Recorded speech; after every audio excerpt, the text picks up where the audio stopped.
আসসালামু আলাইকুম। আজকে আমি বানিয়েছি ২ ধরনের টক ঝাল মিষ্টি আমড়ার আচার, যেটা কিনা খেতে খুবই মজার। ভিডিওটি সামান্য ভালো লাগলে প্লিজ সাবস্ক্রাইব, লাইক করে সামনের দিকে এগিয়ে যাওয়ার সুযোগ করে দিন। আর বেশি কথা না বাড়িয়ে শুরু করছি আজকের ভিডিও। বিসমিল্লাহ। এখানে আমি ১ কেজির মতো আমড়া নিয়েছি। এই আমড়া দিয়ে আমি ২ ধরনের আচার বানাবো। একটা হচ্ছে ছিলকা ছাড়া আর একটা ছিলকা সহ। অনেকেই আছেন জানে না যে ছিলকা সহ যে আমড়ার আচার অনেক মজার হয়। আমড়ার ছিলকা ফালানোর কোনো দরকার হয় না। প্রথমে আমি এই আমড়াগুলোকে ভালো করে ধুয়ে নিয়েছি। এরপরে একটা টিস্যুর ভিতরে করে এই যে আমড়ার ছিলকাগুলো ছিলে নিচ্ছি।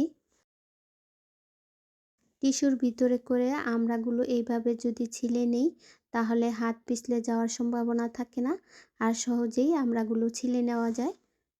এভাবে করেই আমি সব আমড়াগুলো ছিলে নিয়েছি। এখন এই আমড়া মাছ থেকে ফাঁকা ফাঁকা করে একটু ফালি করে কেটে নিব।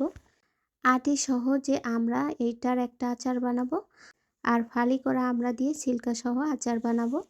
এভাবে করেই আমি ২ রকমের আচার বানিয়ে আপনাদের দেখাবো। এখন আমি প্রথমে আটি সহ যে আমড়ার আচারটা সেটা বানিয়ে দেখাবো। এই যে আটি সহ যে আমড়াগুলো, এগুলোকে আমি আলাদা করে নিয়েছি। এখন চুলায় একটা কড়াই বসিয়ে দিয়েছি। এরপরে হাফ কাপ সরিষার তেল দিয়ে দিলাম। এখন এই তেলের ভিতরে হাফ কাপ সরিষা বাটা দিয়ে দিলাম। সরিষা বাটা তেলের সাথে একটু নেড়ে মিশিয়ে নিয়েছি। এরপরে হলুদ, মরিচ, লবণ দিয়ে একটু আবার কষিয়ে নিলাম। এই মশলার ভিতরে আমি কয়েক কোয়া দেশি রসুন ছেঁচে দিয়েছি। এই ভিডিওটা স্কিপ হয়ে গেছে। লবণটা একটু কম মনে হয়েছে, এই জন্য আবার একটু লবণ দিয়ে দিলাম। মশলাটা কষানো হয়ে গেলে যখন তেল ছেড়ে দিয়েছে, এরপরে আমড়াগুলোকে দিয়ে দিলাম। আমড়াগুলোকে দিয়ে উল্টিয়ে পাল্টিয়ে মশলার সাথে নেড়ে মিশিয়ে নিলাম।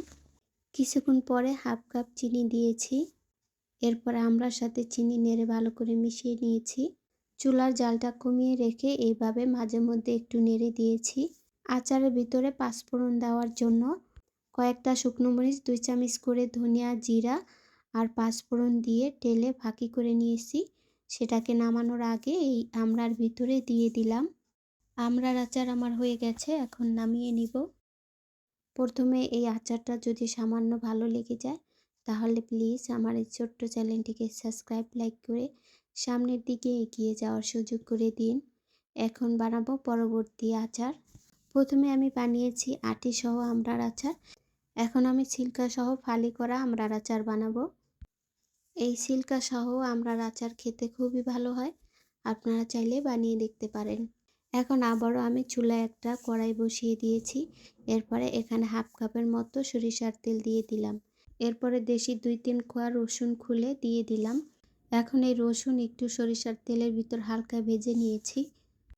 এখন দিয়ে দিব ৪ চামচের মতো সরিষা বাটা, ১ চামচ আদা রসুন বাটা, হাফ চামচ হলুদের গুঁড়া, ১ চামচ মরিচের গুঁড়া আর স্বাদ মতো লবণ দিয়েছি। এরপরে নেড়েচেড়ে ভালো করে মশলাটাকে কষিয়ে নিয়েছি। মশলাটা ভালো করে কষানো হয়ে গেলে এরপরে ছিলকা সহ এই আমড়াগুলো দিয়ে দিব। এরপরে মশলার সাথে আমড়াগুলো নেড়েচেড়ে মিশিয়ে নিব। যেই দিন এই আমড়ার আচার বানিয়েছি ওই দিনকাই আমড়ার আচারগুলো আমার শেষ হয়ে গেছে। এই আমড়ার আচারগুলো খেতে কিন্তু খুবই মজা হয়েছিল। এরপরে নেড়েচেড়ে কিছুক্ষণ পরে ৪-৫ চামচের মতো চিনি দিয়েছি। চিনির পরিমাণ একটু কম দিয়েছি, কারণ আমার ঘরের সবাই টক ঝাল মিষ্টি আচারটাই বেশি পছন্দ করে। জাল করে যখন আমড়াগুলো সিদ্ধ হয়ে গেছে, এখন এই আমড়ার আচারটা নামানোর আগে তেলে নেওয়া পাঁচফোড়নটা দিয়ে দিব। আমার আজকের ভিডিওটি যদি এই পর্যন্ত কেউ দেখে থাকেন আর সামান্য কোনো অংশ যদি একটুও ভালো লেগে যায় তাহলে প্লিজ আমার এই ছোট্ট চ্যানেলটিকে সাবস্ক্রাইব, লাইক করে সামনের দিকে এগিয়ে যাওয়ার সুযোগ করে দিন। পাঁচফোড়নটা দিয়ে একটু নেড়েচেড়ে মিশিয়ে নিচ্ছি। এরপরে নামিয়ে নিব। দেখুন মাশাআল্লাহ, আমড়ার আচারটা দেখতে আমার কাছে খুবই লোভনীয় লাগছে। নতুন নতুন ভিডিও করছি তো ভিডিওর ভিতরে কোনো ভুল ত্রুটি থাকতে পারে, আর যদি ভিডিওর ভিতরে কোনো ভুল থাকে প্লিজ ক্ষমা দৃষ্টিতে দেখবেন আর আমাকে কমেন্ট করে জানিয়ে দিবেন, আমি তা শুধরে নেওয়ার চেষ্টা করব। আজকের মতো এখানেই শেষ। আবার কোনো নতুন ভিডিও নিয়ে আপনাদের সামনে হাজির হব।